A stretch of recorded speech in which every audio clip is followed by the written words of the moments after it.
I'm going to talk about one of the biggest issues that men deal with, pornography. Pornography is something that has been around forever.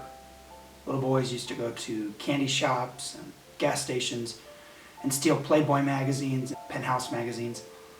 Nowadays, porn is right at our fingertips. Everything that just came out of my mouth, you already know. This one you might not. An article came out about why millennials, specifically millennial guys, between the ages of 18 to 29, are not getting their licenses when they hit 16. Now, back in the day, every guy wanted their license. So they could take a girl out on a date, go out with their friends, get a milkshake, go out for job interviews. Guys aren't doing that anymore. You know what they found out statistically? The reason that they would rather take public transportation, that's right, public transportation, a tram, a bus, a subway, rather than get their license and have their own vehicle, is so that they could masturbate on the train, bus, or whatever form of public transportation they were using. That statistic to me is very frightening.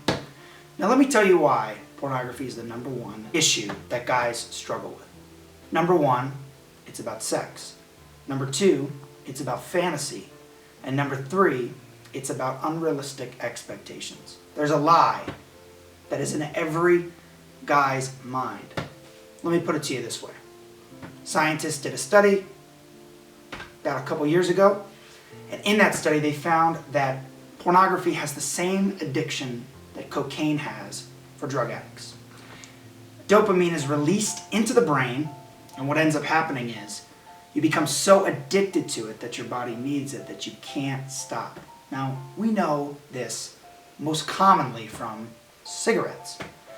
How many of you had an aunt or an uncle or a grandma or a mom or a dad who still smokes and they say, I'm going to quit in a year, or I'm going to quit in a month, or today's my last day? What do they do the next day? They pick up a cigarette. They might not buy a whole pack, but they smoke. And then they're so frustrated. Well, pornography has that same addiction except 10 times more strong. Your mind lies to you. Your conscience lies to you.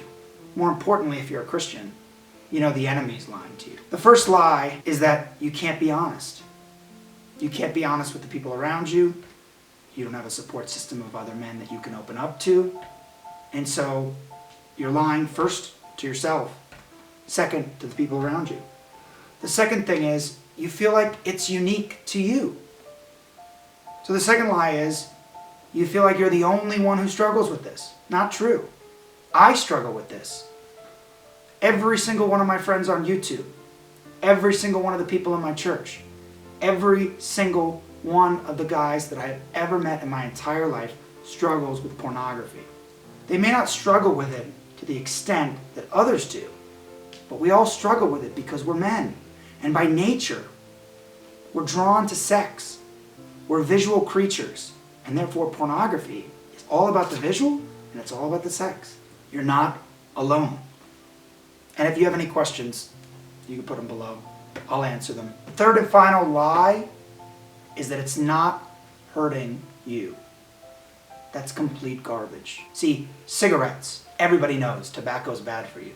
Alcohol, the long-term effects of it is bad for you.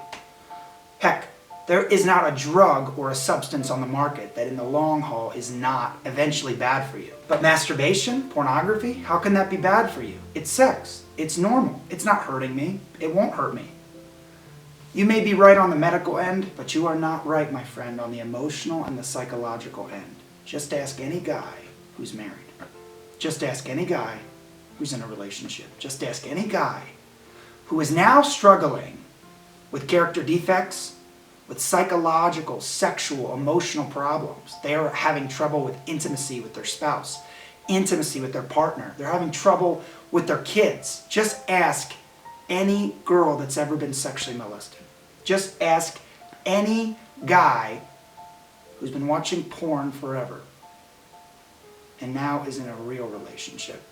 Ask them if porn has ever helped them in their relationship that they currently have.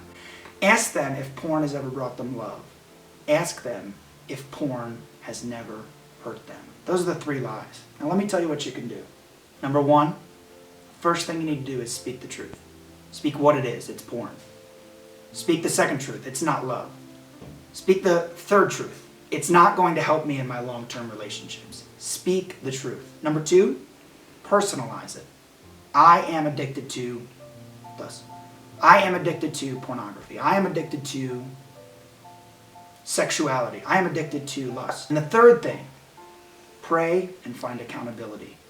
Listen, I firmly believe that there's power in prayer, but I believe there's more power when 2 or more are gathered in his name. And there's power that will set you free. When you find a partner who also wrestles with this. Now be careful, because if they wrestle with it currently, all sorts of things could happen. Homosexual tendencies, you guys stumble together. But find an accountability partner that you trust and that trusts you, and seek help and confide in them. Love you guys. Hope this helped you. Be strong men, not weak men. Be men that seek their identity from Christ and not sexuality. And also, don't turn to porn as your substance of relaxation. Turn to God. He's way better, I promise. Love you guys.